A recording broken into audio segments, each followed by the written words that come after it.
Hey, this is Erik Jensen. I played Dr. Edwards on The Walking Dead and currently play frank-cody on Mr. Robot, and you are listening to the Dave and Creech Show. Many of the terms, comments, and stories you're about to hear may not be suitable for some. Listener discretion advised. I'll give you a good reason why my house is not complete. I have a professional wrestler and a gangster rapper building my house. All right now, boys and girls, we want to introduce... Mom says when I wear this badge, you're supposed to treat me like a man of the law. Dave Sheridan. I did poop my pants a little bit on purpose. You know, I wanted to. Oh, so. You did it. CJ Creech. I actually got on Facebook a friend request from a member of ISIS this past week, which was really freaking weird. Have you seen your beard lately? The Dave and Creech Show. Now here's your hosts, Dave and Creech. Hey everybody out there, welcome to the Dave and Creech Show. This is episode 65, and I, as usual, am one of your co-hosts, CJ Creech. Now, as we talked about last week, obviously Dave Sheridan is not in the house today, but we do have our second string co-host here. We have our second string co-host here, and Brian Daniels. Oh, I'm sorry. I was a little preoccupied. I'm actually reading a comic book because everyone knows today, May 5th of every year, it's Free Comic Book Day. Huh? Did you get your comics today? Yeah, well, yes, I did. And, of course, by the time they're hearing it, it's not even May 5th. I'm reading a Power Rangers Shattered Grid one. Alright, wasn't that just cringeworthy enough for an intro? Hi everyone, I'm Brian again, covering for Dave, too busy building a house, Sheridan. How's his house going, actually? Have you talked to him about it? Like, is it still, like, any improvement from last week? The last I talked to him, yeah, no, they're still doing the house build, but actually, it's, like you were saying, today's May 5th. Yes. Tomorrow, which is Sunday, he's actually leaving to put the house build on hold to fly to Florida. He's going to be shooting a horror film down in Florida, and he'll be there Monday through Friday. How do you think his house is going to be? Like, as you said, what he's going to have in there? Because I'm just going back to the 2000s, early 2000s. You remember MTV Cribs? Yeah. What was the most, like, ridiculous thing you remember seeing in one of those? Like you know, the rappers would have, like, the stripper pole. I've got to say, it's always stuck with me because it was just so funny. It was Jackass's Chris Pontius when he gave them a tour of his van that he was living in at the time. Was it? Oh, that was Chris Pontius. Yeah, I remember the one at Bam's house. He goes through the whole house and he goes downstairs and like a back room is Chris Rapp's room. I always remember that. And then what I think is funny about that and how fake that show was.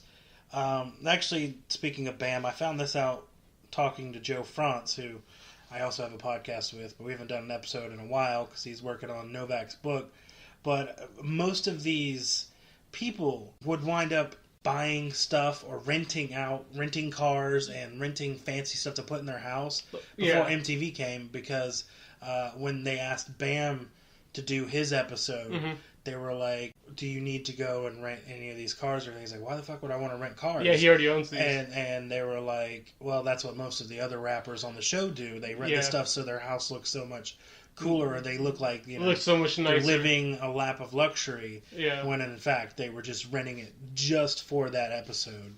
I remember that one, and there was a few others I can remember. I always remember Shaq's big ass bed. Yeah. That was like a California, like two California Kings, and I'm thinking about a bed that big. That, like, right now, that would take up my whole room. Yeah. Just for a bed. And there was that. I remember a lot of refrigerators full of Cristal. Yeah, always had to show off the refrigerators full of food or not food or just alcohol. Pretty much, yeah. I remember the one with Ryan Dunn too. Oh yeah, when he goes to his hotel he didn't even want to show it off. He's like, these are bills I haven't paid. Yeah, we haven't played pool on this table either. It just sort of sits here. This is where I put my bills. I just remember. Do you think they would ever bring that show back?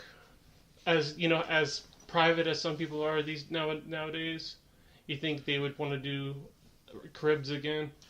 I don't know. To be honest, I feel like, they were still in the reality craze, and people can't get enough of the Kardashians and all this stuff. So I could see it doing well, but I don't know if it would last very long. They tried to bring back Punk'd, and that lasted for one season. Yeah, that didn't do too. Who's hosting that? There was like 5 different hosts. Yeah, Bam was one of the hosts. Dax Shepard. Bieber, Dax Shepard. Dax Shepard made sense because he was one of the regular actors on the original Punk. But yeah, what was your favorite reality show on MTV back then? Did you have a favorite? There was. I didn't really have a favorite one. I always thought Room Raiders was really hokey. Because I loved Room Raiders, and I loved Next. I loved them, but it's you could tell it was so hokey because they were supposed to be taken out of their house, but all of a sudden they're mic'd up already, and I'm like, wait, what? Yeah, I started to catch on to those shows, but honestly, I dug the VH1 reality shows better. Surreal Life. I loved Surreal Life. I remember. Rest in peace, Vern Troyer getting pissing blackout, drunk, and just pissing and going around the house naked on his little wheelchair. The brat's like, "What are you doing?" Yeah, that was a good one. That was a good one. Then Adrian and China. Well, X-Pac came over. Yeah. She was one. I believe she was the season with Vern. Yeah, I think so. Then there was the one with Adrian. Oh, Adrian Curry and the dude from the Brady Bunch. Yeah. Then they got their spin-off show. And then I admit I actually My watched Fair that. Brady. What was it called? My Fair Brady? Yeah. I remember watching it because at the end he proposed and whatnot. And now they're not together. I always watch those hokey dating shows like Next and... I loved Next. I never really got into I Love, Paris, The Flavor of Love, Rock of Love. I never really got into those. Yeah, me neither. Well, I did it wasn't on VH1 or MTV, but the Joe Schmo show was phenomenal. The first season was good. The second season was okay. It was good. It's aged decently. Yeah. The second season, but I love the first season. It was so great. Do you watch any kind of reality TV shows now? No. Yeah, I don't either. There's nothing really that good. Or I'll occasionally watch an MTV True Life because I like the True Life. Depends on the subject though. Some of them are just I don't even care for. Yeah, I know they came out with the new season. I thought they had more episodes coming. I guess they took a break or something. But yeah, there's nothing really reality TV based that's good nowadays. There's Survivor. Usual. I can remember. Yeah, I can just remember with True Life, the episode I have embarrassing parents, and I don't know why that episode sticks out in my head a lot, but I can remember very clearly the family that their parents were nudists. Oh Jesus! And so the team was embarrassed. That had to be. And if you thought that one was worse, there's actually speaking of May 5th. Obviously, yesterday was May 4th, which was Star Wars Day. May the 4th be with you. This kid's parents were obsessed with Star Wars and thought they were Jedis. They legitimately dressed up like Jedis, and every door that had one of the electronic, automatic, they would wave their hands right before it opened. It was so cringeworthy. It's cool and all. If you're that crazy about it, a movie or whatnot, that's cool. You can do it for your kid, but I can never imagine me doing that. Granted, I've never seen a Star Wars movie, so yeah, I've seen them all, but I'm not. You're not gonna catch me in a damn. Wait, what was that? Was that shock and awe from the audience? What, that you haven't seen them? Yeah, probably. I've never. I guess I'm not into it. I've never bothered to sit down and watch a full thing because I've seen every the 10 million spoofs they've had of the movie. I think I know what the story is, so it's not like watching it's going to change my mind about anything. Yeah, you really have to. Those movies usually get spoiled very quickly. Yeah, so it's just like, you know every little thing because you've seen... That's how I am with Game of Thrones, why I refuse to watch it, because I already know everything that happens. And I've only seen the first couple episodes, and there's no need to see the rest, because all the shocking things like the Red Wedding and Ned Stark and Hold the Door, Hodor, whatever, like, I know all that ending hit me. I know everything that happens in there, so there's no point in me watching it, because it's not going to shock me, because I know it's happening. You already know it's happening. Alright, so yeah, we sort of went off topic with that, but continue about what's Dave doing? Yeah. So, no, actually, let's go back for a second. If you know Dave, what do you think, what's the craziest thing he would put in his house? Honestly, I don't know. Like, what do you think? I went in his house that he built in Charlotte. Yeah. That mansion, and it was... a mansion? It was legitimately, it was like 7 or 8 bedrooms, 2 bathrooms. It was 2 stories. It was amazing. Does Dave do Airbnb? Can I stay at his house? Dave, if you're listening, which you may or may not, you could do the Airbnb. You can make some money off that. Well, no, he's already sold that house. Oh, yeah. I forgot. Yeah. So, and his wife and kids are going to live in the other one, so that's probably out the window. Yeah. But... Continue, yeah. What's he doing this week? He's heading down to shoot a horror movie. Ooh. Right now it's called Twilight Camp. I think I read it was Camp Twilight. Twilight Camp, Camp Twilight, something like that. So one of those. Basically, that's what he's going to film down there. One of our former podcast guests, Felissa Rose, is going to be in. Also, Vernon Wells. Oh yeah, I was looking at that. Vernon Wells, he played, well known for Rancic in Power Rangers in Space. I'm pretty sure that's the season he was in. He was like one of the main villains. That's where I remember his name from. So that's cool. So they're going to be filming, and actually, next week, more than likely, you get a break. You won't have to do next week's episode of the Dave and Creech Show, because as of right now, I'm scheduled to go down to the set later on this week in Florida, and I'll meet up with Dave. We're going to do a podcast, we'll do some interviews, shoot some random video stuff, take advantage of the fact that we're going to be in the same room for same place for a couple of hours. Can I rewind for a second? Vernon Wells wasn't in Space, it was Time Force. Okay. I was sorry, I just had to get that. I got to get that right. Yeah, okay. That was another one of those really good seasons. In Space was really good, and Time Force was really good. Sorry, I'm just... Okay, nerd. Okay. But, yeah, yes, I have a Power Rangers poster. Hey, it's such a long-running show, Okay, continue. Just go ahead. Sorry. Yes, but anyways... Let me not get on another tangent. Yeah. Anyways, yeah, so I'll be going down there. We're going to do some stuff. You might be seeing some live stuff later on this week from the podcast page or from Facebook. Who the hell knows? But we're going to do some stuff. That's all I know. That's fine. It's probably going to be Thursday. So you get a little break from Dave and Creech, and Dave Sheridan actually gets to grace his podcast that he hasn't been on for the past... His name is on. That his name is on, yes. He's going to be a special guest. We're going to do an interview with him. If he's not too tired from acting and whatever he has to do. Oh no, I'm going to go mess around in his trailer. You're going to make time. I'm going to go poop in his trailer. He's not going to be able to use his trailer afterwards. It's like, oh god, and then I'm going to film his reaction. We're going to go half that out. We're going to do a hidden camera thing. I'm going to poop in his trailer. Just put a camera right in. Leave the door open. And just so, he's just like, oh god, what is that? And he's going to know it's you because you're just going to be sitting on the couch. I won't even be in there. I'll set the camera in there and then I'll leave. Maybe first I'll get him, and then I'll get him to get like a PA. No. Like, I left something in my trailer. In the trailer. And then see them go in and be like, ugh. You see him just bursting out the door vomiting. Is he okay? I think he's sick. Yes, that's the plan. But we're going to have a little fun with it. That sounds like fun.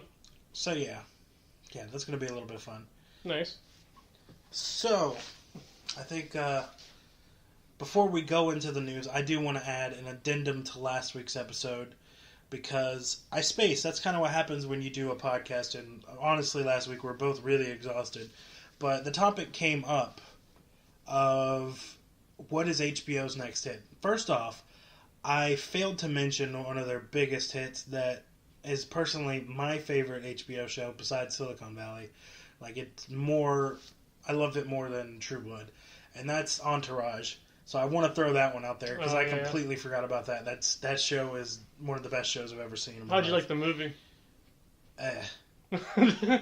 I will say this: the first 7 seasons of Entourage is some of the best written. There's ups and downs, and it somehow goes from a comedy in the first couple seasons. It takes a very dark turn in some of the later ones that you don't really expect, but you're like get wrapped up into it. But then the last season, it's like, I don't know if when HBO decided they wanted to go, they didn't know what the hell they were doing. Like, the last season was a shortened season, and like it just seemed like everything was just on crack. Rushed. Like things were just getting, solved in an episode. They're trying to fill up all these little holes. Like one of the main characters starts the season like he had a drug problem in the previous season. It skips over his rehab, and then he goes from single to marrying somebody in like 8 episodes. Jesus. And he only meets this person like in the 4th or 5th episode. So technically, in 3 episodes, he gets married.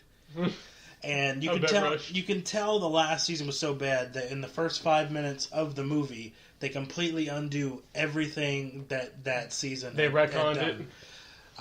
And well, I mean, the movie's not terribly bad. I had higher hopes. It wasn't what the show. Yeah. They should have ended it at the 7th season, and it'd have been one of the greatest of all time. But that last season kind of hurt it, and the movie didn't help much either. I guess they just wanted to bring, because how long was the gap between that last season and the movie? I think the show ended in like, I want to say like 2013. Okay, so and the movie came out in 2015. Okay, so it wasn't too long of a break. It wasn't very long.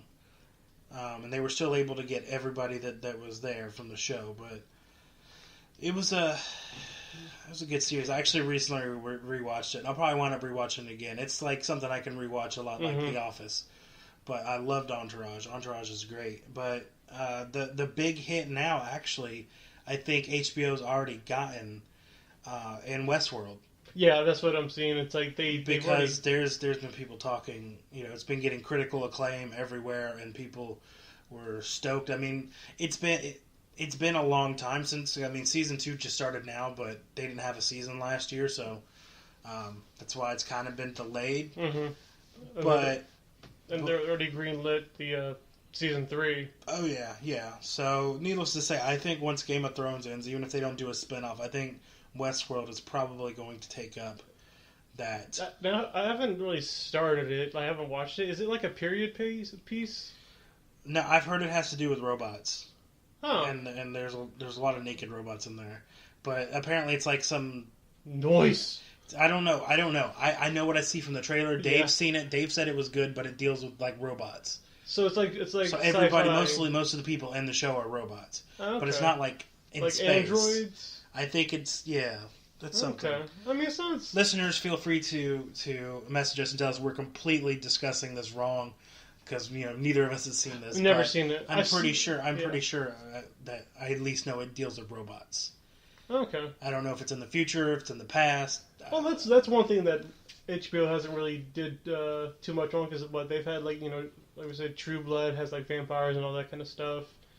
They've had and that was like horror. But if I remember correctly, it's based off a book, too. I'm not 100% sure, but if it is, then it's kind of weird that most of HBO's big stuff gets, has actually been from books. Yeah. However, Entourage wasn't from books, neither was Sopranos, but they did pass on The Walking Dead. You think The Walking Dead on HBO would be better, or... I can't say it's a bad. I mean, it's not bad on A&E or AMC. I mean, do you think they could get away with more? Because in the comics, which I haven't really read, it seems like they you can do more they've done more in the comics.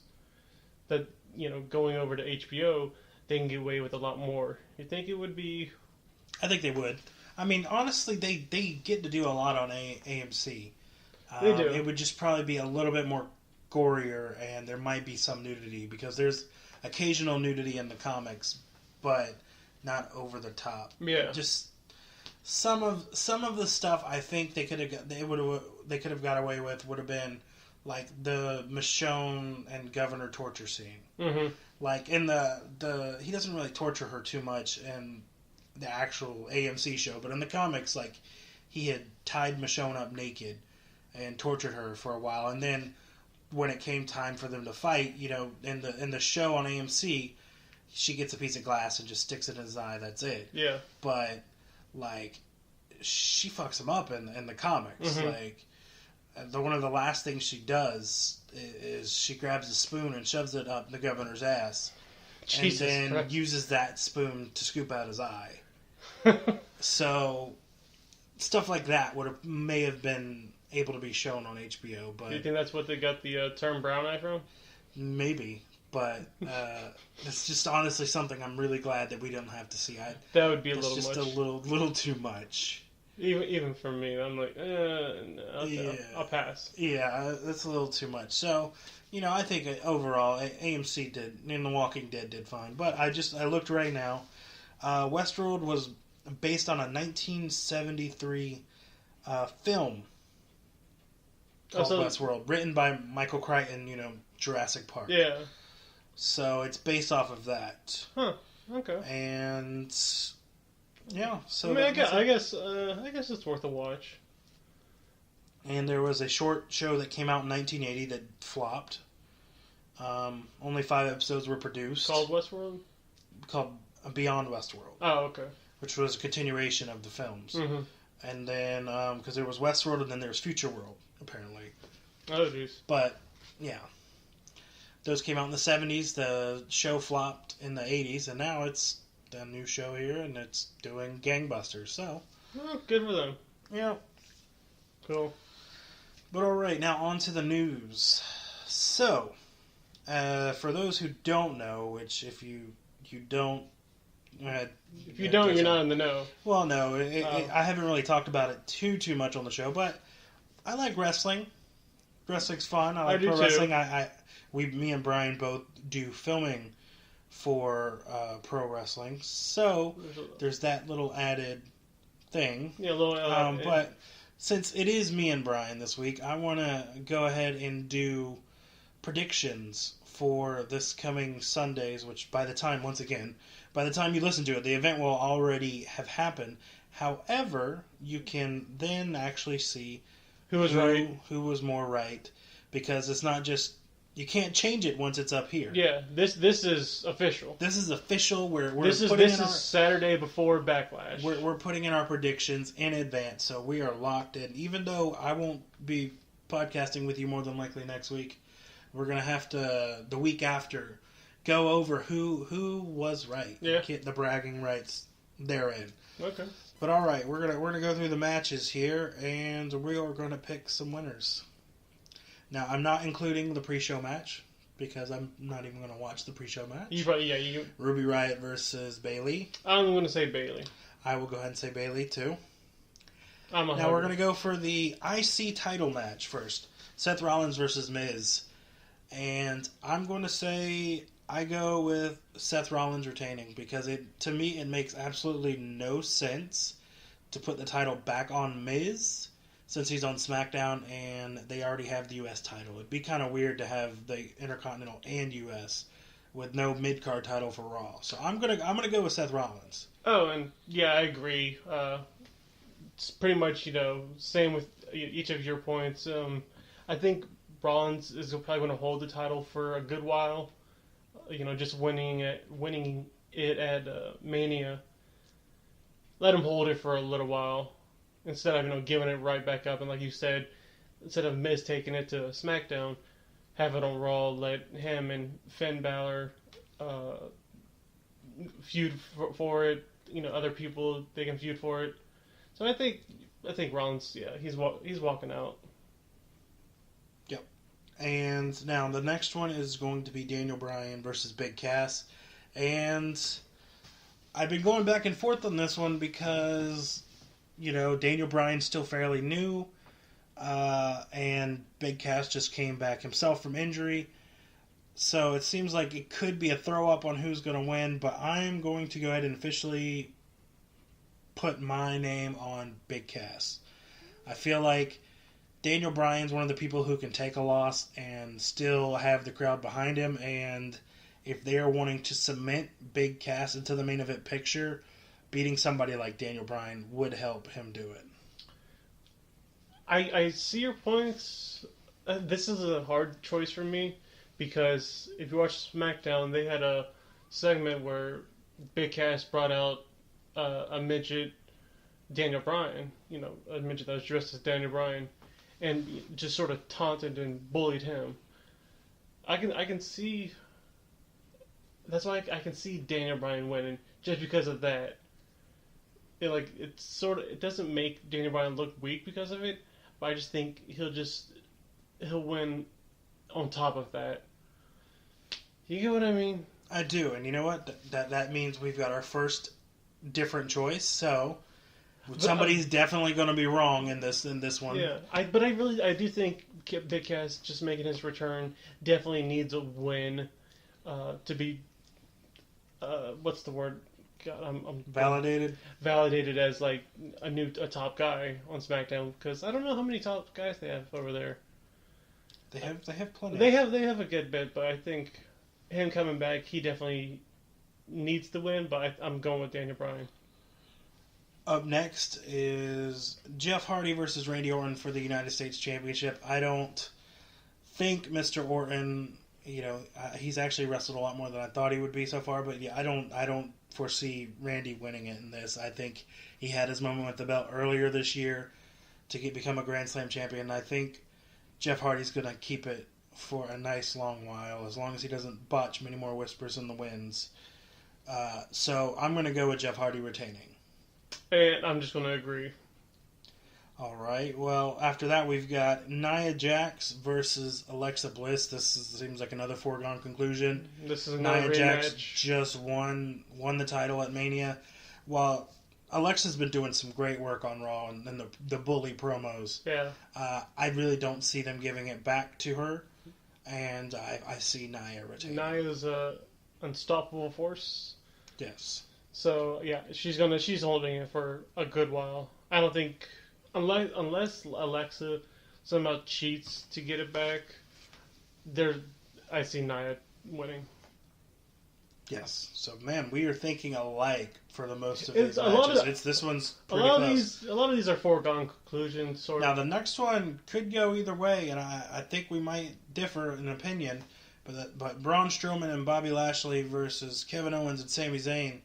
I'm going for Kevin Owens and Sami Zayn. Because, you look at it and you see how dominant that Braun and Lashley have been written to be. And I feel like Sami and them are going to pull off a victory with a fluke win somehow, some way in this match. And probably on Lashley. Because Braun doesn't. I can see that because Kevin and Sami are just so good together. As a tag team, as partners, they're so good. But I think I can tell they put Braun and Bobby Lashley together just because they needed these two guys on the card. I see Braun and Bobby Lashley winning. Let them keep their momentum going. That's not to say this is doing harm to Owens and Zayn. I just think this tag team is such a powerhouse. They'll get the win. But I do see maybe a turn from one of them. I think them two going at it in a few would benefit both of them. I probably see Bobby Lashley turning because he came back, made the big face re-debut, and if he stays like that, he's just going to meander, sort of stay around that mid card, and not really have much. So I think if he turns on Braun, that'll give them a good feud to go into like the pay-per-views coming up. Very true. Now the next one is another, I believe, foregone conclusion match, and that is Charlotte Flair versus Carmella for the women's SmackDown title. I think Carmella just won it, and I don't think that they're going to have her drop it so quickly. I don't think it's going to be a clean finish, but I'm pretty sure Carmella's going to walk away with the victory. Yeah, definitely Carmella's going to go with the title. I think she's gonna get help from the Iconics. Yes. I didn't stutter. It's literally Iconics. Yes. I see them distracting Charlotte Flair. Carmella will get the win. Alright, and now up next is the WWE title match. Shinsuke Nakamura versus AJ Styles. Can I just say that heel Nakamura has been fucking amazing. Oh, no, I agree. I think Shinsuke's been doing the best work that he's done in WWE yet. I just love it. From the change of the theme song to keep it so it's kind of harder to sing, to the no speak English, to just constantly low blowing AJ, and honestly, just his demeanor in the ring. I feel like everything is just on fire right now, and for that reason, it was sort of alone, I do predict that Nakamura is going to win the title this time. Oh, really? Yeah, because he's lost 2 straight at the greatest house show. Greatest Royal Rumble, and he lost at Mania. And since he's turning heel, I feel like AJ's always best in chase mode, and AJ doesn't need the title at this point. Whereas to legitimize his position and his heel turn, Nakamura needs a victory. He needs the title. I wonder if this no disqualification match, if it's going to who it's going to benefit. Because you gotta imagine, I would hope AJ Styles wears like a cup, or some kind of like metal codpiece. Metal codpiece. Yeah, there we go. Something so when he gets hit, it affects Shinsuke. But I'm going to have to agree. I think Shinsuke is going to walk out with the title. I don't think Styles has been holding it for a good while. Yeah. It's not going to hurt him to lose it. Like you said, he's better in chase mode to go back after it and let Shinsuke keep cheating each time he wins the title. So Shinsuke. And the last match, though, I don't know if it'll necessarily be the main event. I don't know which one of these is going to get picked to main event. Mm-hmm. But we've got Samoa Joe versus Roman Reigns. And since both failed to win any titles, I'm going to go out on a whim here and say that I'm going to go with Samoa Joe picking up the win. And the only reason I think that is because while Reigns has been getting his ass kicked, he's lost pretty much most of these main events and the matches he's been doing on pay-per-view. Mm-hmm. He's obviously still in the title picture. He can bounce back from it. He already has a ready-made title for Brock's next, basically match or whatever. Whereas Samoa Joe is just heading to SmackDown, needs to legitimize himself over there. And one way to do it would be to come over to SmackDown full-time with a victory against the big dog, Roman Reigns. So I'm going to go with Samoa Joe. I don't think, going back, I don't think this will main event. I think the Shinsuke and AJ is going to main event, because I do see that title change, so it'll be much bigger to have that go on last. But for this match, Samoa Joe's been really good in his promos against Reigns. To say that's going to stop Roman's... Because I guess he doesn't have, a streak going on or anything. Do you think because he's lost here... WWE can throw him the pity win right there, yeah, for sure. But that would kill Joe's momentum. It would kill Joe's momentum going into SmackDown, and Joe needs the momentum more than Roman Reigns does, because at this point, Roman Reigns passed the point of needing to win or lose. He's going to get the same reaction regardless. Yeah. And just honestly, it just makes more sense to have Joe go over. I'm gonna go with Reigns on this one.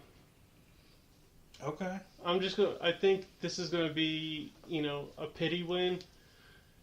Joe's gonna look super strong. He might even, just take him out after the match. But I see Reigns getting the win.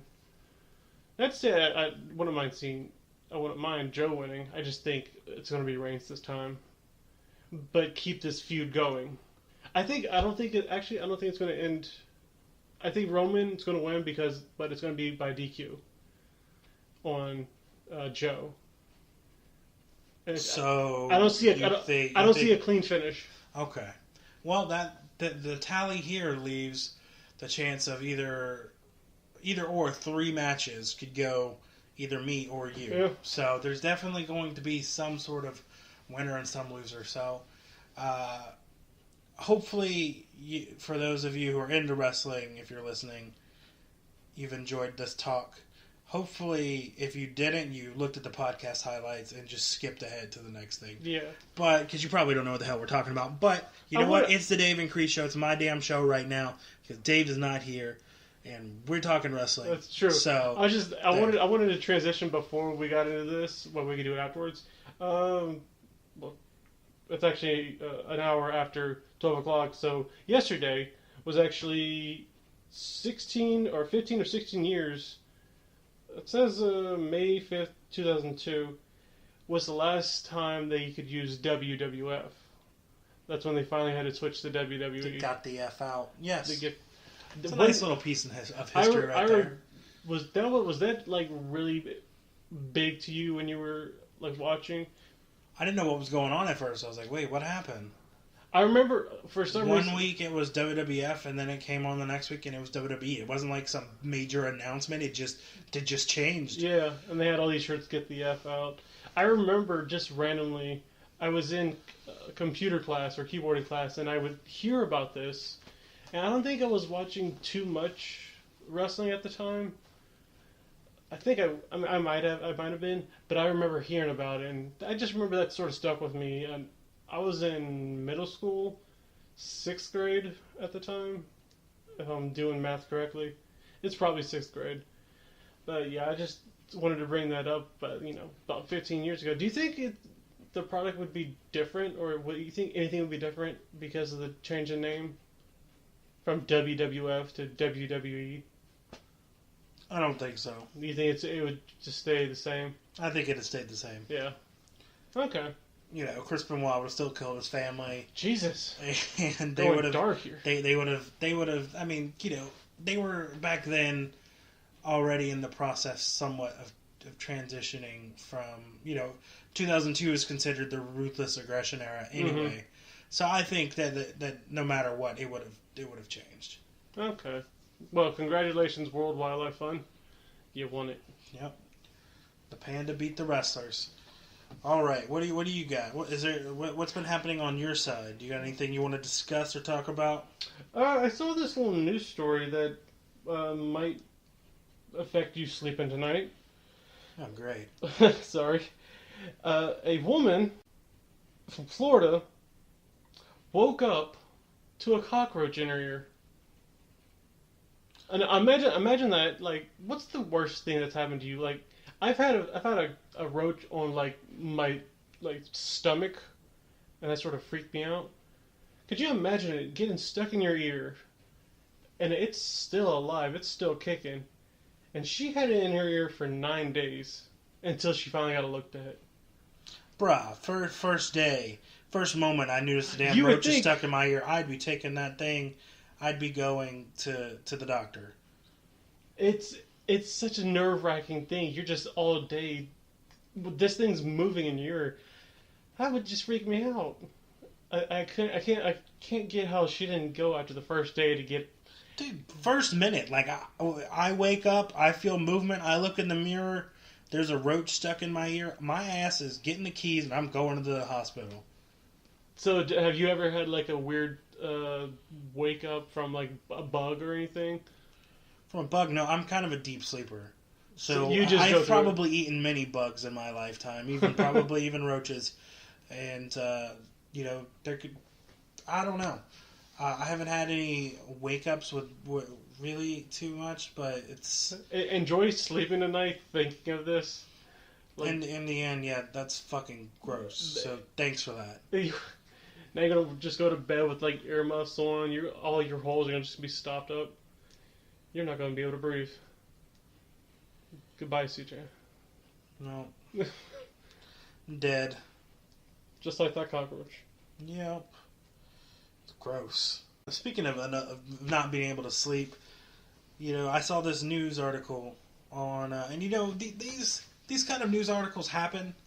Before I discuss what happened this instance, for instance, I believe on the Creech and Bryan show, I talked about the experience I had heard back then, working at a theater. Mm-hmm. But basically, this one is a theater accidentally played the horror movie trailer for Hereditary before a showing of the kids' movie Peter Rabbit, which led to families running out and screaming. Now, this is in Australia, and when they interviewed one of the parents who said it was absolutely dreadful, very quickly you could tell this was not a kids' film. Mm-hmm. Parents were yelling at the projectionist to stop, covering their kids' eyes and ears. And I will say, I watched the trailer right before we podcasted. I watched it a while ago. It's pretty hardcore. It's some pretty intense imagery. For a trailer, it creeps you out. So to have this go on before a kids movie, but there's a funny piece about this. Kids need therapy. The movie theater obviously wanted to make things right, and how do you make things right? The theater, well, they wanted to make things right, as a gesture of goodwill, they gave everybody in the audience complimentary tickets. But the funny part about that was the complimentary tickets expired the day they were given out.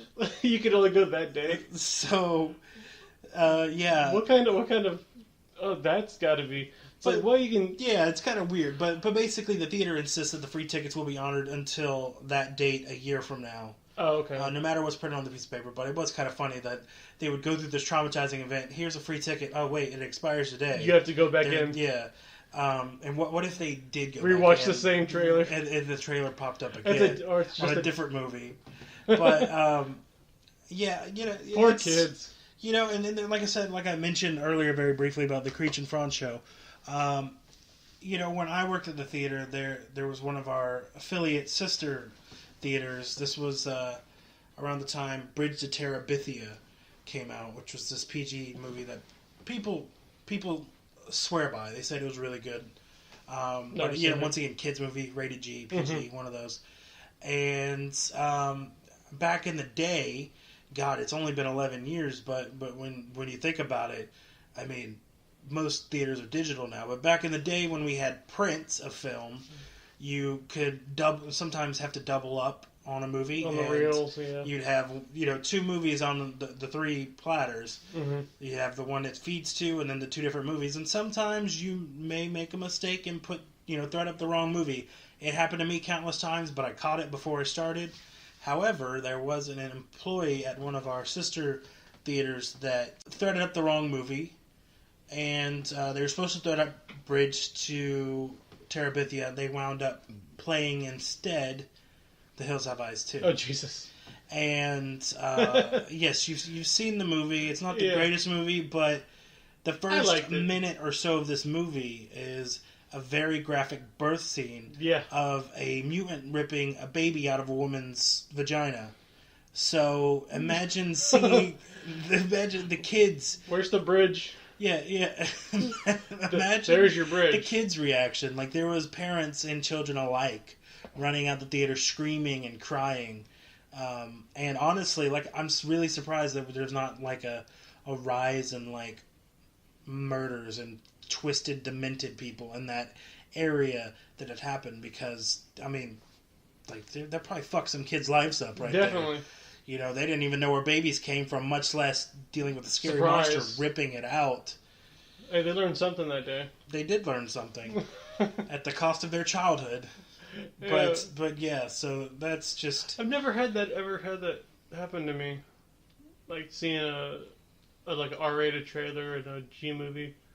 When I was younger, I've never had that happen. And you know what? It's actually funny because sometimes people, we would get complaints corporate wide at the movie theater, and we would have to pull trailers. Like, I remember when Spider-Man 3 came on, when it first showed, one of the trailers attached to it was Good Luck Chuck. And apparently the subject matter, even though it's, approved for all audiences, the trailer, apparently a lot of people complained that it was too much for their children. To see the gay couple. Well, no, just the fact that the premise of the movie is everybody Chuck sleeps with winds up getting married. So, yeah, I don't know what you're thinking of, but this is a Dane Cook movie, and basically, I'm thinking about that Kevin James. No, that's Chuck and Larry. Okay, I remember Chuck.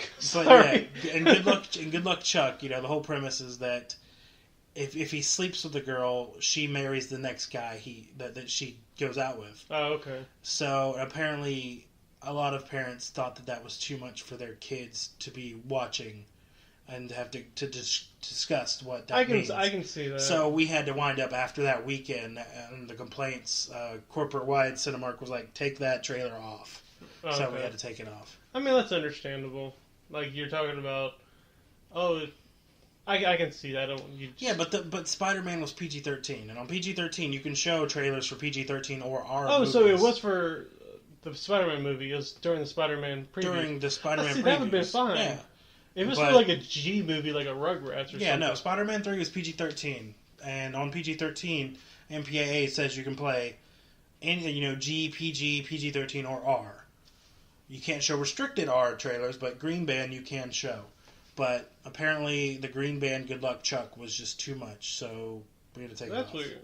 I guess some parents just can't get past little things like that. Yeah, it's just the weirdness. That's the movie business for you. You know what's kind of crazy is we normally have 10 or so odd pieces of news and everything to discuss, but we're already almost an hour into this. We're at 50 minutes. Okay. So I think we have enough time for one more, and then I've got an intro. Maybe by the time we get to it, I'll figure out what the interview this week is going to be. Yeah, because I've got one that's possibly set up that may run this week, and then I've got one in the can that I can release too. One in the can? One in the can, yes. It's film lingo. It means it's done. One in the can? One in the can. That's what they say in the film industry. Oh, I know. It's just one in the can. It's one in the can. Okay. Technically one on the drive, but... There, see, that sounds a lot better than one in the can, because the can means you butt. When you say you got one in the can, either you're going to shit or something. And or it means films come in film canisters. So film, that it's in the can. It means it's done. It's already put up. Okay. It's finished. Okay, there we go. Let's yes. see, I'm learning stuff. I'm learning new jargon. Yeah, exactly. I actually saw a news story, and it sort of got me thinking. The story was a Waymo van, which is a project from Google. It's a self-driving car. It got into a crash. I don't know if it was its fault, like the van's fault, or if it was the other like there was another driver. I don't know if the driver hit the van itself. I didn't see too much of the news story. But let's just say you're in the self-driving van and that happens. How does the whole insurance go down? Like, what happens with that? Like, can you put? Well, I mean, first off, you'll never catch me in a self-driving car. Like you would not gonna happen because I don't trust robots. Terminator has spoiled me to the point that I will not drive in a car that I am not allowed to physically control. You'd be doing a lot of backseat driving. You try to you'd always be scared to Insurance-wise, I don't see how they could hit you for insurance because you're not driving. Exactly. You're not at fault. You're usually like, hey, fucking Google did it. But the thing is, you're renting this car out. But again, yeah, it's a self-driving car that Google or whoever made. So you can't really go after the people on the thing. Even though they can actually, control the car, because you can override it, I'm pretty sure. When it's in self-driving mode, you can override it. I don't see how the person that got into the wreck, how they could put the blame on you personally. I don't think they can. I mean, we'll have to wait to see how this news piece plays out in a court, because I'm pretty sure there will be a court date, over this. But, I mean, I don't see how you can. You're not in control. Yeah. So you can't be held responsible for it. That would be like saying somebody, I don't even know. I can't even think of anything that would be like it, because it's unprecedented. But yeah, I really don't. I don't think you could be in control. I would be too scared watching a car just driving on its own. Yeah, I can't do it. I couldn't do it. It's just you think you're not sure if it's going to stop, if it's going to turn. This is in the back of your mind, so you're pretty much like fearing for your life. I will say, personally, I've talked about it a couple of times. I still don't know what's wrong with my car. We've diagnosed my car issues many times on the show. I have a 2013 Chevy Cruze, and that I drive. And to be quite honest, I don't know what's wrong with it. There's something wrong with the computer inside of it. And if the computer inside of it is giving it this many problems, and it only has 70,000 miles, I can't imagine what a car that's whole purpose is to control everything, what happens when something goes haywire. Mm-hmm. Because my car it tries to overheat when there's coolant and everything in the car, because the sensor's bad or goes bad, and then it says that there's nothing in there when there is. So it's weird. And thankfully I'm going to be getting it. I have it under warranty, so it'll be fixed. But it's just one of those things where, what are you going to do? Computers have errors, they crash, phones crash, everything, is synced up to some cloud somewhere, but shit happens sometimes and it gets disconnected. Yeah, exactly. What happens when you're driving the car or when you're in the car and that gets disconnected? That's hackers can hack into computers, and I've already seen news pieces where hackers have shown that they've had people who've had smart cars that hackers have legitimately taken over the car, shut it down, started driving them somewhere else, and they can't control what's going on in their car. So it's just a whole can of worms that I honestly don't think we should even be bothering with. That's just scary. Just stop being lazy. I know it may increase the odds of left turn signals and right turn signals being used in driving, but just come on, everybody, stop being lazy. Take an Uber, take a Lyft, take a taxi. Yeah, take the bus. Self-driving cars. Just fuck off with all the self-driving cars. If you don't want to drive a car, have someone else drive it. Silicon Valley, you need to focus your shit on something else, because self-driving cars is just stupid. Well, that's going to wrap up the news subjects. We are now close to about an hour in, so it's about the length of a podcast. I like to keep it an hour. I like to keep it going, fairly brisk. And I'm just going to give one of two intros right here. And whichever one I feel like it's gonna be a mystery thing. Oh. So basically, everyone loves a good mystery. Yes, everybody loves a good mystery, and granted, you will know who the guest is if you read the title of the description on the podcast. But if you just happen to click on the podcast, see it was new, and start listening, you don't know what's gonna happen. And yeah, it's gonna be one of two interviews. I've got an interview set up for early this coming week with Erik Jensen, my good friend, and he's been on The Walking Dead, but since he left The Walking Dead, we haven't had him on the show, and he's got his own play that he's been doing, in Boston and New York, called How to Be a Rock Critic, based on the life of Lester Bangs, and also he's been, killing it as frank-cody on Mr. Robot. So yeah, we're going to be talking a lot of that. Maybe that's going to be this interview, or if I decide, and depending on when we record the interview with Erik, today's interview will be with, since we had a little discussion on wrestling, it will be with a wrestler that we have not seen in WWE for at least a year and a half. And that's Neville. Since I've never released that episode. King of the Cruiserweights. Yeah, so it's going to be one of those. We're going to figure it out right now.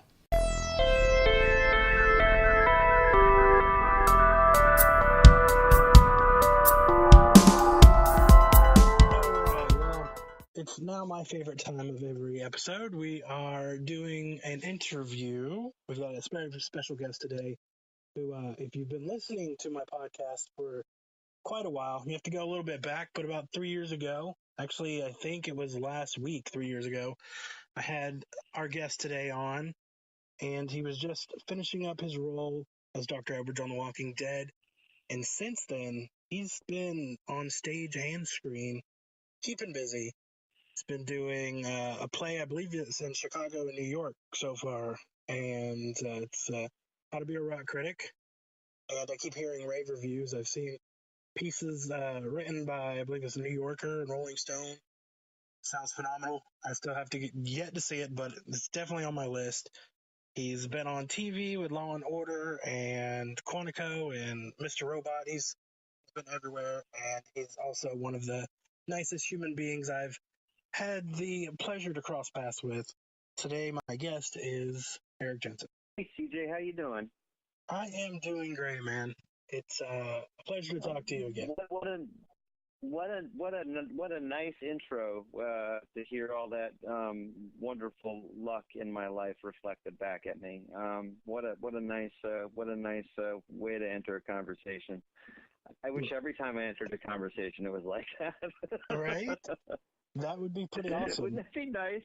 Wouldn't it be nice if somebody came along with you to introduce you to people and just say just a few nice words about you before you dove into conversation? I think that's a job that people should have. Yeah, I think that should become a thing, because I would hire somebody to do that. Yeah, kind of. I would too. I would hire kind of a PR wing person, and they're just over your shoulder, I think it could work. I think it could be a new gig. It could. And speaking of gigs, you've been traveling the country, it seems. Not only, I did fail to mention that you've also directed a movie I think it was last year, but you've been a very busy man. And why don't you tell us all about everything that's going on right now? Well, I think the most exciting thing that happened this year is our play, How to Be a Rock Critic, about the rock writer Lester Bangs, opened here in New York at the Public Theater, and that was for me kind of the end result of a lot of years of work, of 5 or 7 years of work. And it garnered some really kind of awesome reviews from Rolling Stone and an amazing article in the New Yorker, and response from rock critics who saw it, who were peers of Lester Bangs, were just over the moon. And moreover, I just loved playing for the audience. I loved doing the play for the audience. It was a one-man play, so it was a lot of an opportunity for me to really engage with a lot of music fans. And I love doing that, as you know, as you well know, having been friends for almost over just a week over 3 years now. We were friends a little bit before the first time that I guess the first time we really met each other is when you interviewed me, I guess. But I think so. We had a couple of conversations before that, but the main thing was the podcast for sure. Where we first got to chat. Yeah.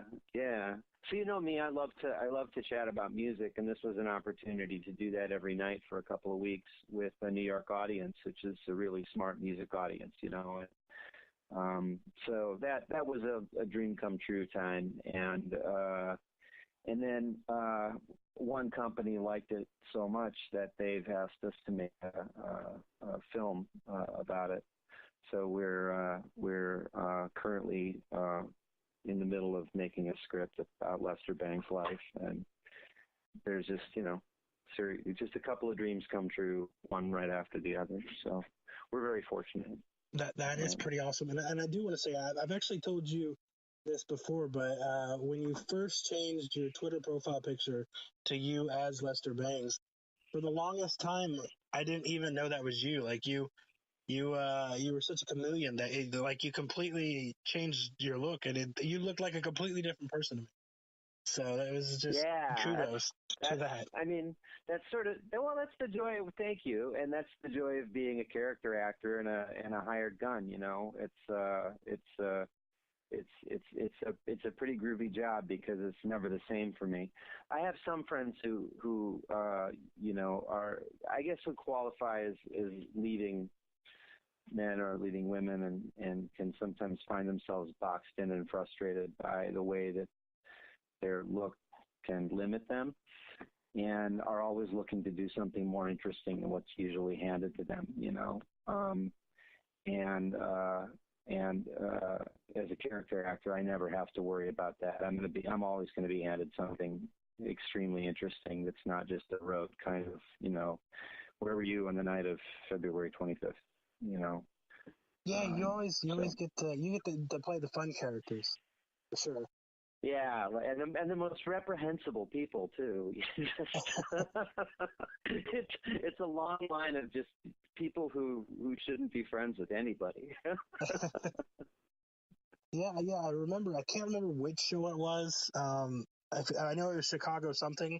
I don't know if it was PD or Fire, where you were. Oh yeah, I played a dirty cop. Yeah, I watched that. I was like, oh man, it's rough. I want to like him so much, but you know, you were a friend and all. But I was like, oh man, this character is bad. Yeah, he's a bad guy. Yeah, he's a bad dude. I play a lot of hated people. I got a lot of hate mail for not doing more to help. For my character not doing more to help. Beth's character on The Walking Dead. There were a couple of trolls who trolled me for a minute when that happened. Yeah, which was kind of interesting. Yeah, I know. It's like, yeah, you would totally jump into the line, you know, and take a bullet for somebody you didn't know was going to die, or that, you know, you could even get to her in time.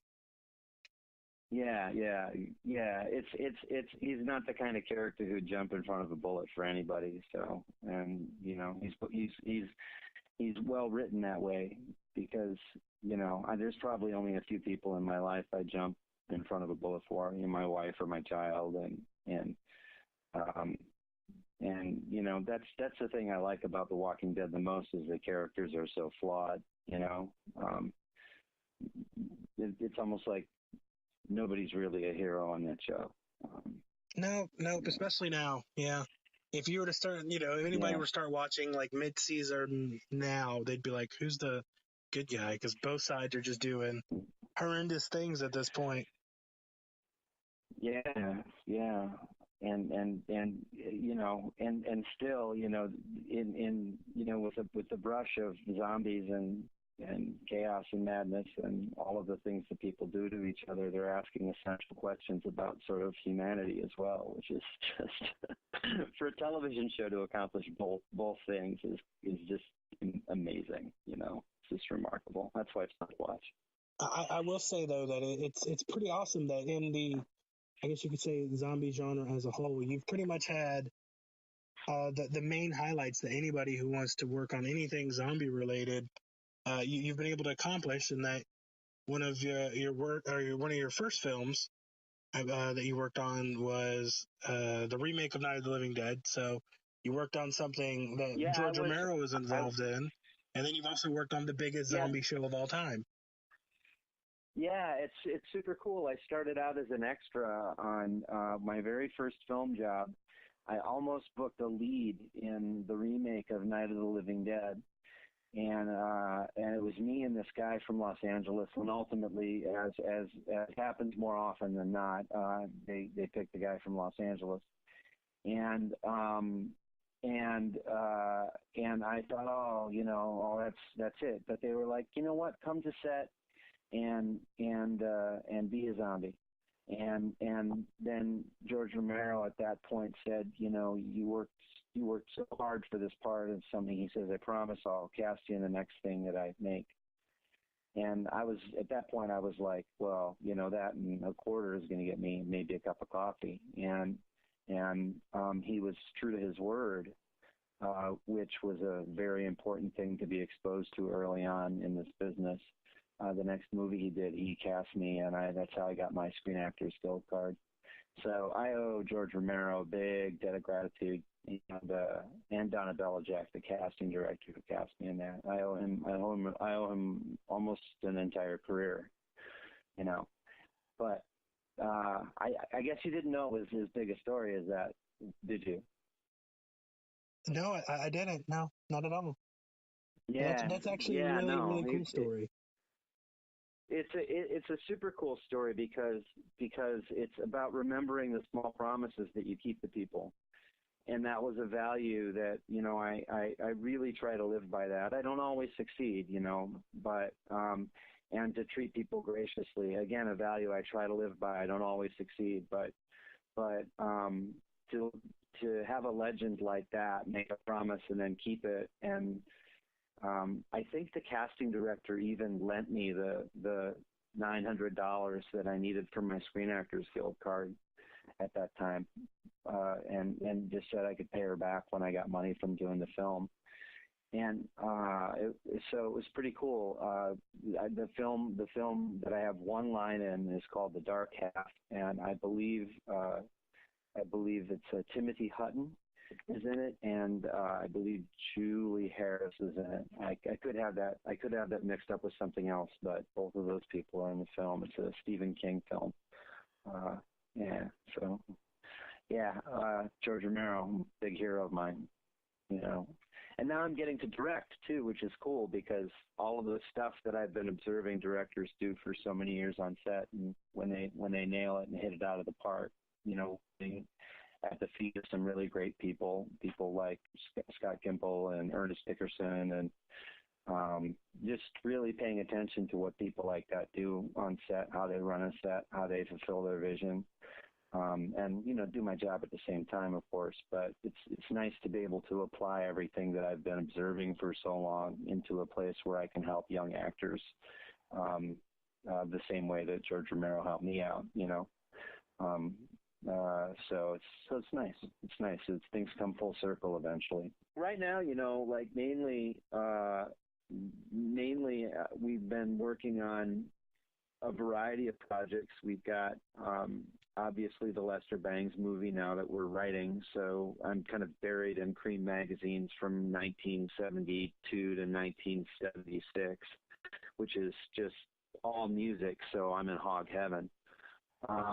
And then there's a play that we wrote about the Upper Big Branch mine disaster. I don't know if you're a newsie. I don't know if you watch the news, but this guy, Don Blankenship, have you seen him on TV?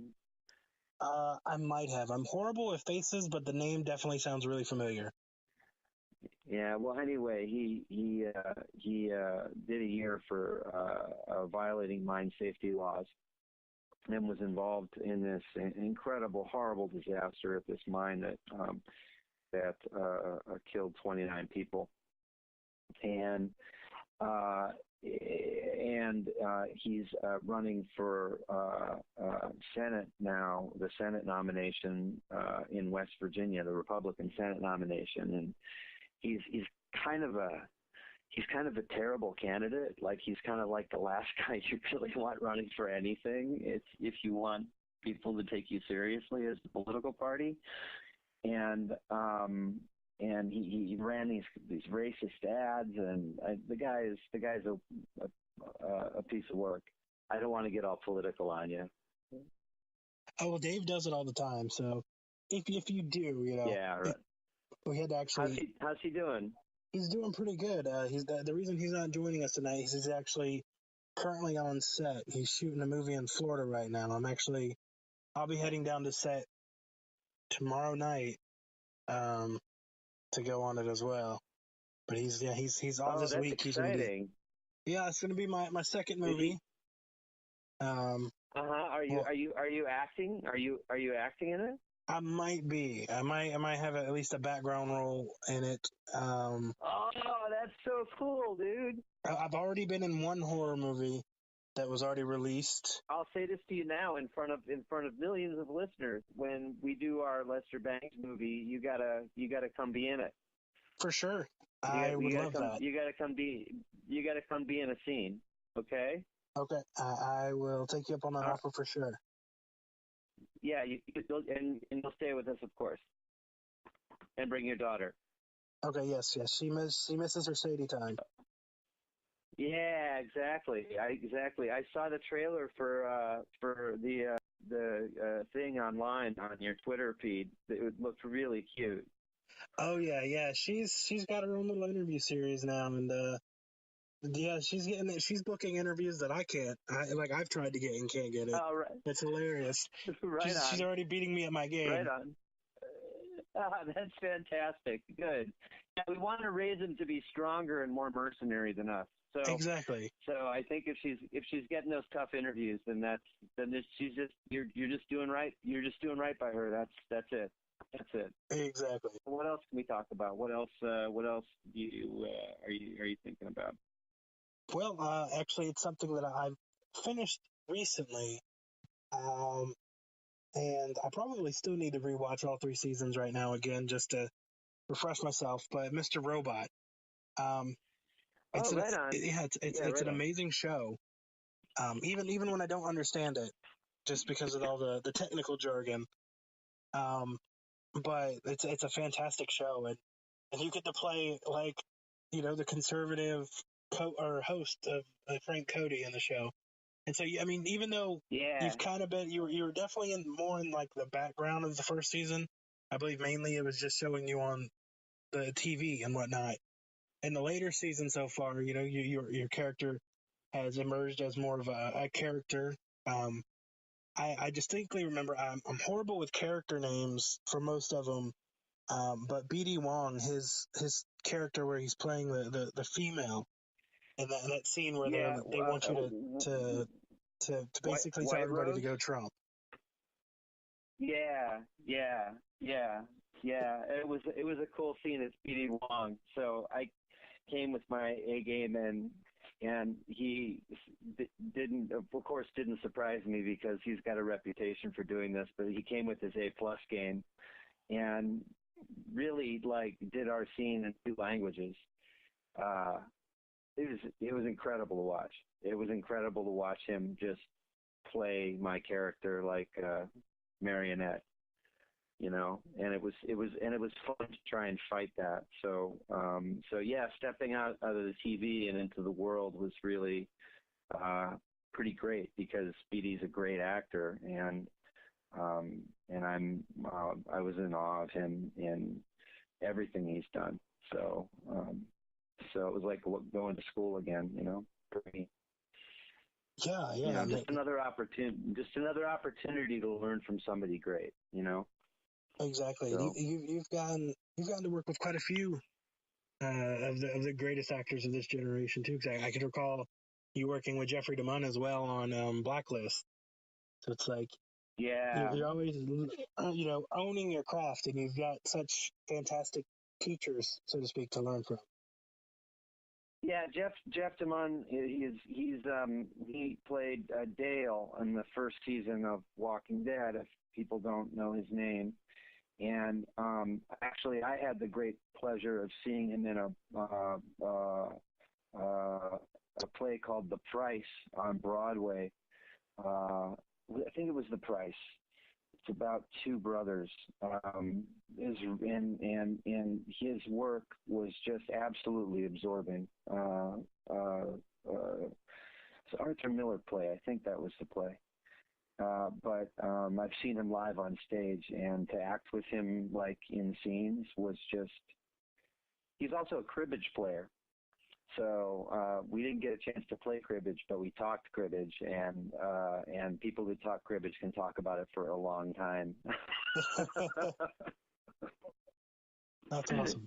It makes no sense to nobody who doesn't play, but yeah. So, but it's an embarrassment of riches. Yes, and I don't know if you can even announce it yet. I don't even know if you're involved, but I don't even know if they're shooting it yet. But I mean, I'm assuming there's going to be a season 4 of Mr. Robot. If so, are you going to be involved in it? Maybe in an episode or anything? You trying to break some news here? No, I'm just asking. I mean, I don't even know. Even if you are in it, I know sometimes NDAs are crazy, so I don't even know if you can even say that you're in it. I was just asking, just wondering. As a fan of Mr. Robot. I don't think I'm disobeying anybody by saying it's more likely than not. So I would be honored to work with that team again in any capacity. It's such a well-run set, and Sam is such a good director. Again, somebody to learn from, and writer, and sort of a visionary of the set. It's kind of like working with, when somebody's a really good director, it's like working for a magician. Like in Fantasia, Mickey Mouse with the pails. Yeah. Yeah, it's sort of, I see people like Jeff and people like Sam Ismail and stuff like that as these guys who have figured out how to do kind of magic. And I'm an apprentice, and so that's the way he does his magic. Then maybe I can take that approach next time. So it's and I stay in my lane. I don't ask people a lot of questions about their process or anything. I don't want to be rude, but I do a lot of listening, and it's, Mr. Robot is one of the most fun sets to listen on. That's for sure. And people laugh a lot too. Yeah, that's what I was gonna say. I'm pretty sure it's definitely not as gloom and doom as like it, because the show's really serious. So, like, that was my question. The show's super serious. So you have to show up like ready to have some fun because it's serious. You got to hunker down, and in my case, I usually have to hunker down and read 3 pages of lines that really need to be memorized. And yeah, you got to do basically a whole broadcast for some of those episodes. I have a lot of screeds. I have a lot of rants that they and what Sam will do is he'll write just 2 pages or 3 pages or however many pages of stuff that he wants, and I do it all in one day. So and we don't have all the time in the world, so I only get a few swings at it. So I want to come in and give him the best that I can. I'm not a natural memorizer, so it takes a lot of work for me to get ready for that show. An easy set is a real blessing. So yeah. So lucky me. Exactly. That seems to be the story of this podcast so far. Yeah, my life changed significantly. I had a very difficult and upbringing, and grew up under extremely difficult circumstances, and it was not fun. And I would never want to go back to that time. I know some people who are like, yeah, man, I wish I could go back and be, 6 again, but whatever. And I can't. It would just be horrible. So when these things happen to me, nobody's more surprised than I am, because, considering the way that I grew up and the kind of kids that I hung out with and stuff like that, I could have ended up in jail or dead or worse. So I feel like every day is a blessing. For sure. And in the end, all the success, of course, in my opinion, is well deserved. It couldn't happen to a nicer person. Oh, thank you. Well, believe me, I've had to work at being a nicer person. I wasn't a nice person I don't think I was a nice person for a while, and had to get over myself, and my wife has made me a nicer person. That's kind of what I'm saying, is I met Jessica and my whole life changed, and my daughters make me a nicer person, and friends like you make me a nicer person. So thank you. I should be thanking you. Well, you're welcome, and thank you as well for letting me help. Right on. In any way. Well, you've made a commitment now, though. You've made a commitment to come and be on set when we make our Lester Bangs movie. So I'm holding you to that. And that I will definitely, for sure, be there with bells on or whatever else I need to wear, since this takes place, I'm assuming, in the 70s or 80s. It takes place from about 1964 to about 1982. And I played Lester in the play, and it was fun, and it was a one-man thing, and I had a blast doing it, but I want to direct this with Jessica, so we're going to have a younger actor come in and play Lester. And who that person is, we don't know yet. So I'm That's focused on that. That's definitely going to be exciting for sure. Yeah. I mean, like, like really putting somebody through the paces, and it's cool too because you're not asking them anything you wouldn't do yourself. You know what I mean? Exactly. Yeah. Like, well, I did this in these cities for this amount of time. Yeah, come on, man. I did it. I know you can do it. It's. I know it's going to take a tremendous amount of time and energy, but I got you. I know how hard it is, or how much. But at the end of the day, I really know how much fun it is. So, like to kind of help a young actor train in to play Lester is pretty exciting. But I got a couple other things that I'm working on. I just finished a screenplay that's post-apocalyptic that I'm really excited about. It needs a couple more drafts before I'm willing to send it out to anybody and get the money for it. I've got it set up so that I can shoot it inexpensively, so it won't be too hard to raise the budget for it. But it's still a cool enough concept that it really can carry a movie. Without having too many special effects and stuff drive it. So yeah, post-apocalypse is always fun for sure. It's just like the post-apocalypse, whether it's like horror or sci-fi or action, it's almost always just good because it always provides such intense imagery that it's just fantastic. The Road Warrior movie, did you see that? Mad Max? Yeah, Mad Max. Did you see the newest one? Yeah. Fury Road, I think it was. Yeah, that was amazing. Yeah. I loved that movie. Yeah, that movie was like a brilliant, sick masterpiece. Oh, for sure. Yeah, definitely. There's some stuff in that movie you can't unsee. You know what I mean? And when somebody does that's magic. That's the glory of the post-apocalypse. That's the goal of the post-apocalypse is the things you can't unsee, the moments you can't remember. Exactly. Have them burn into your brain. Yeah, it's again, and we live in an age where so many brilliant people are working and provide us with so much good material to be able to watch. I love watching. It's not really post-apocalyptic, Black Mirror. I like that show a lot. I obviously love Mr. Robot. That's not sort of post-apocalyptic, I guess. I guess after a financial apocalypse, it could be considered that.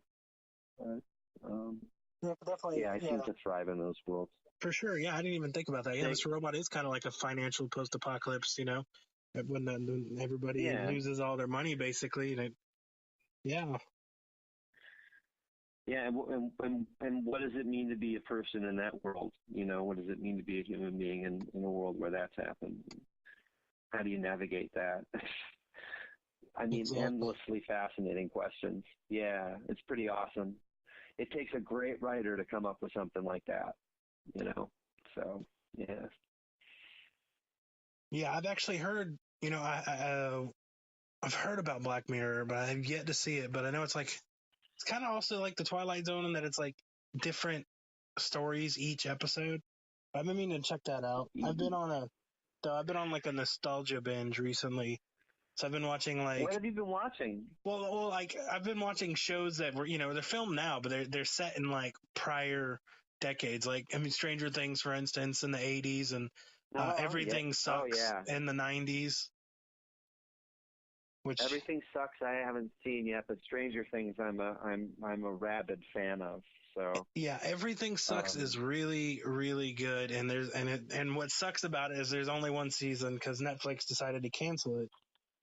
That's too bad because they didn't promote it well. But basically, it's like a coming of age story for these kids in the 90s. It's they're in high school and everything, but it's really good.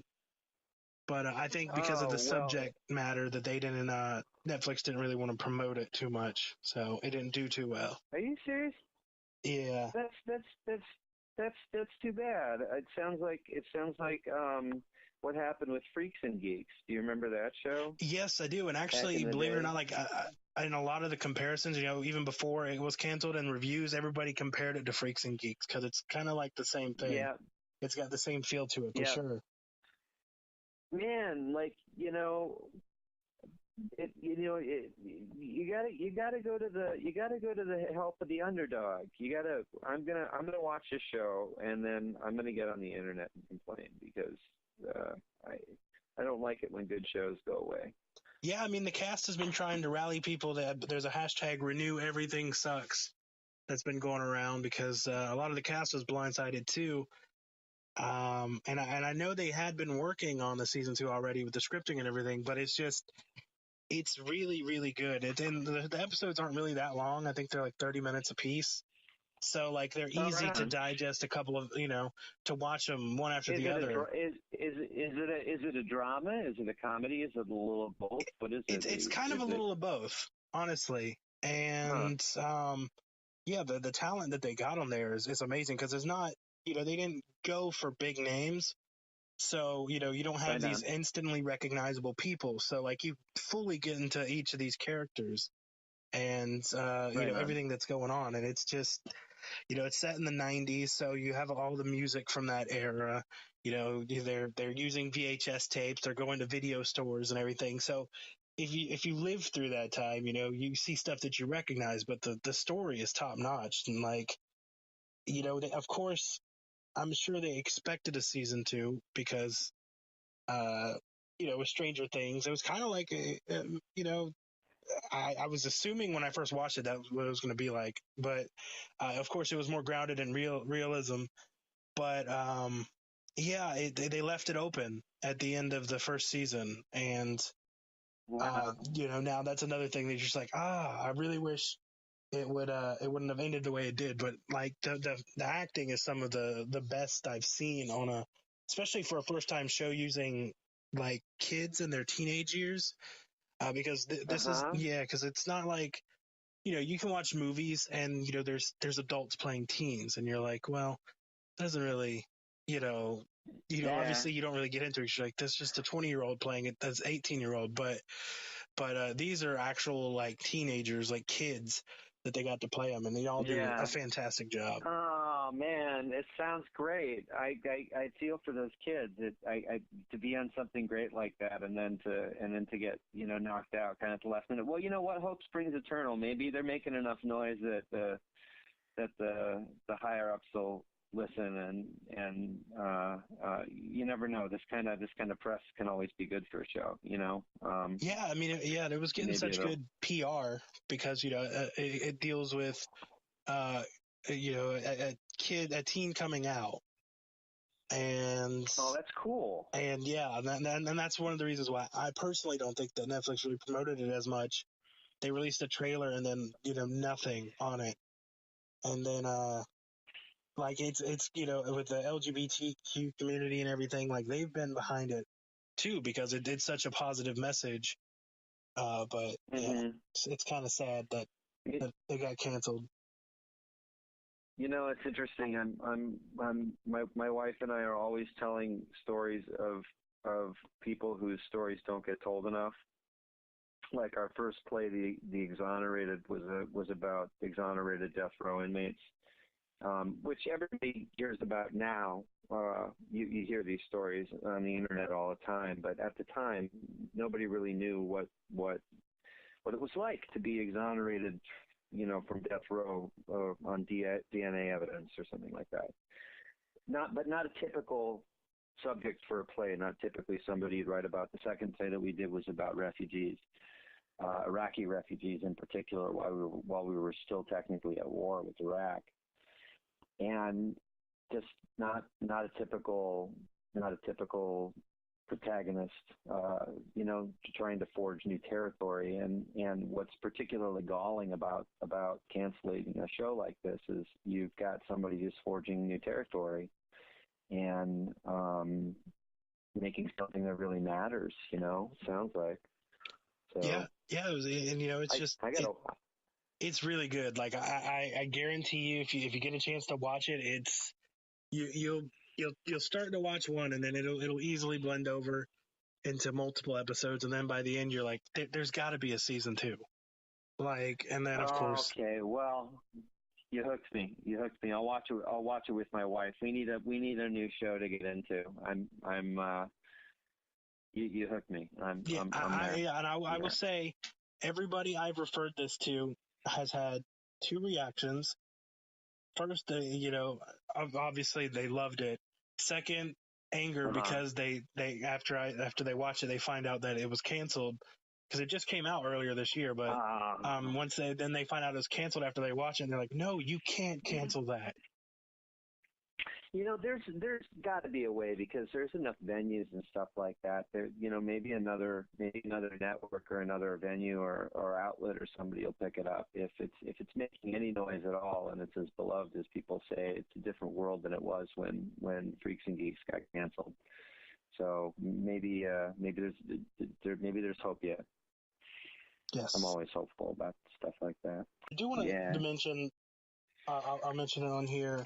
Because I'm reading it right now for a review on the FanFest page, but I'm reading your wife's newest book, Legacy, and that's pretty fantastic too. Yeah. Are you reading the book? Yeah. Yeah. The publisher sent me one because I write for FanFest, which is the parent company of Walker Stalker and everything. So cool. I'm reading it to write up a review for it, but it's fantastic. Oh, she's such a good writer. I'm married to somebody who can so encapsulate, especially for younger characters. The movie we directed, Almost Home, based on her first book, was about homeless teens, and under difficult circumstances, and her voices of these young people are so authentic. It was a real pleasure to adapt her book into a movie. She's an authentic writer. I'm glad you're enjoying it. That's good to hear. Thank you for looking for it and keeping an eye out for it. That's cool. For sure, yeah. Anytime I can, promote or plug anything you or your family works on, I always take the chance to do it because, it's been great to see like all the successes coming, to you and your wife's way. But it's also, you've worked hard for it and it's well earned. Yeah, thank you, man. Thank you. Yeah, no, I come from Scandinavian farmer stock. we also Lutheran stock in the upper Midwest, and there's if you're not working, it's an affront to God. So I could see why where you get that definitely the work ethic in there to keep working for sure. It's built in, yeah. It's just built into the culture up there, Maybe it's because people got to keep moving so they stay warm, Yeah, you know what? That could be a good point. Yeah. It might just be that might be all it is, but you can't take Minnesota out of the boy. I love saying that I'm from that state. The state's filled with like all sorts of cool people, cool artists too. Prince came from there. The Replacements came from there. Husker Du came from there. Now I'm name checking bands that were out way before you were even born. But yeah. So it's a lot of cool artists come from there. So it's an inspiring place to be from. Well, actually, now that you mentioned, before I was born, it would be interesting to when we go up to do Lester Bangs to go to basically take a part in a decade that I wasn't alive for either. Oh yeah. Oh, cool. Well, it's interesting. Like you've got a little Lester in you. I've been listening to tapes of interviews that he conducted today, tapes that nobody has. That nobody but me gets to listen to, including answering machine tapes of his. So there's all sorts of interesting musicians calling him and trying to get him to go out and do things with them. And sometimes he would record conversations with people on his answering machine. And so I'm going through all these interviews and stuff like that. And his, you have a similarity to Lester in a way, in your desire to talk to people and hear their story and listen to what their deal is and stuff like that seems kind of unquenchable. So I think you'd really like his writing, actually. I'll when I think of it, I'll get off the phone and I'll send you a couple of pieces of writing of his that are pretty tremendous. But just the way that he speaks to artists in his interviews is interesting too. Different stylistically than you. he opened every interview with the most insulting question he could think of, just to throw people off, you know. And it sometimes really pissed people off. So you know, he was a dude who could clear the room pretty quickly. Yeah. I don't do that in interviews. I mean, I've been in a couple of interviews that didn't go too well when Dave tried to joke around and they didn't take it as a joke. So I've been involved with some crazy interviews. But yeah, no, I like, you know, when the guests come on, and definitely the focus is on them. And I wasn't always able to talk to people for sure. I thank my news teacher, or when I did the school news, for basically breaking me out of a shell, because I definitely didn't used to like talking to a lot of people. Like, I took the news show just so I could get a foreign language credit, and like the first year I took it, I wound up hiding under the desk most of the time whenever they were to give out assignments or make people actually go out and do interviews and you know, read the school news. Isn't that funny? And then isn't that amazing? I stayed the second year, and the same teacher called me out like the first week and said that he was like, if you think you're going to be able to hide under the desk all year, then you might as well get a new class, because it's not going to happen again this year. And like, he called me out in front of everybody, but he pushed me, you know, to want to prove him wrong. And at that point, you know, I started getting into it and I started enjoying it. And I realized what he was doing.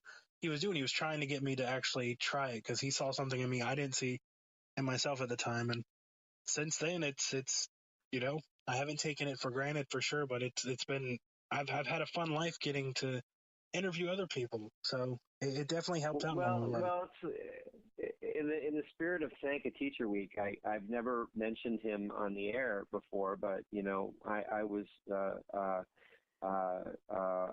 similarly inspired by somebody who's a teacher who set my life on its course. I mentioned the tough upbringing that I came from, as bad as you can imagine, and this one teacher when I was 14, and really in a bad way, named Dennis Swanson, kind of grabbed me by the shoulder, and he told me I wasn't going to be I'd been in the first school play, but I'd talked back to so many people and was such a troublemaker and caused so many problems that they didn't want to see me in the theater department anymore, so they didn't put me in the second one. And he sent a message to me and said that I could take his theater class, and he'd see if I was going to be allowed back on stage again. And this man ended up being my mentor and friend, but you know, he was a great theater teacher. He had a lot of the kids out of his school ended up going to Juilliard or Carnegie Mellon University, the top 5 acting schools in the country. His kids all did really well. A bunch of his kids have been nominated for awards and stuff in theater, and a lot of theater professionals come out of that high school.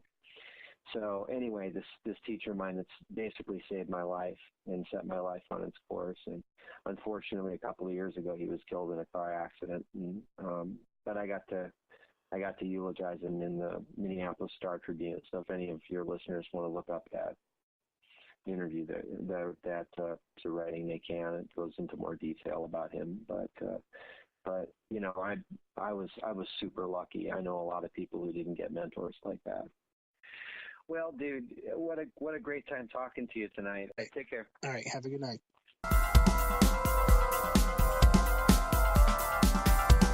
All right, guys. Well, that's gonna wrap it up for this show. Follow me on Twitter at CJCNOV88 or follow our show at Dave and Creech. Also, we just got a new shirt that you should go ahead and check out. It is the official first Lexi shirt, and it is on teespring.com/Lexi shirt. That's LEXISHIRT.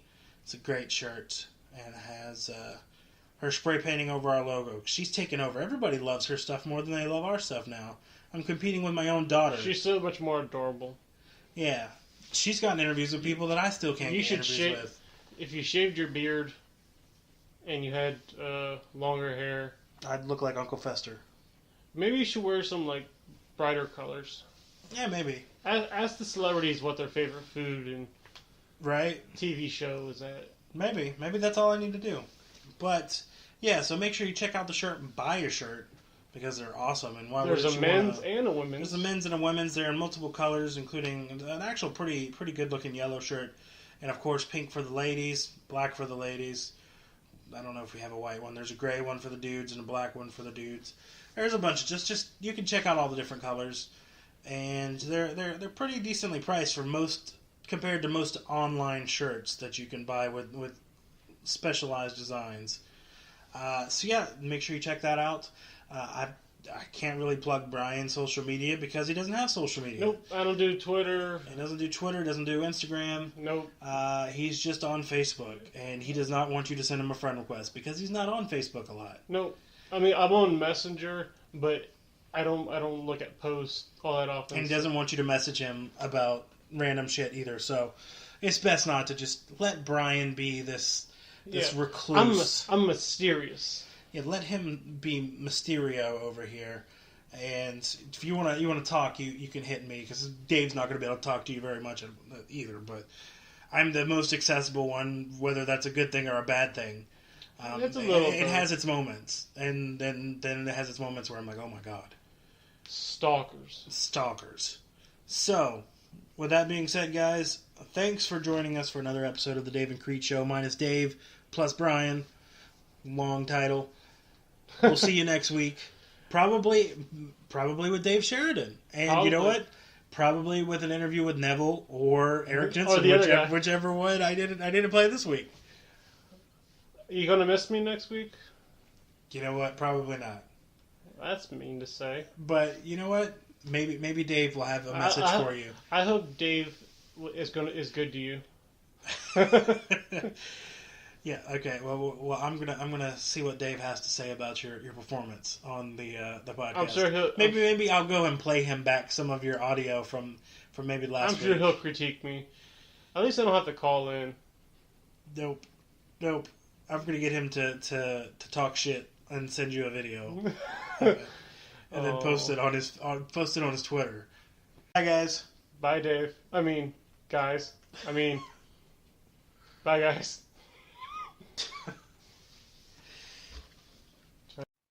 There you go. See you guys next week. Actually, I won't see anybody, but I will be speaking to you. You will hear from me next week. Thank you, universe. Goodbye. Shut up and sit down.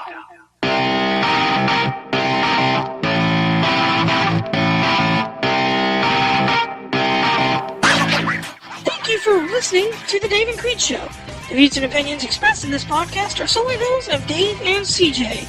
These views and opinions do not necessarily represent those of Creech Creative Productions or any of its affiliates.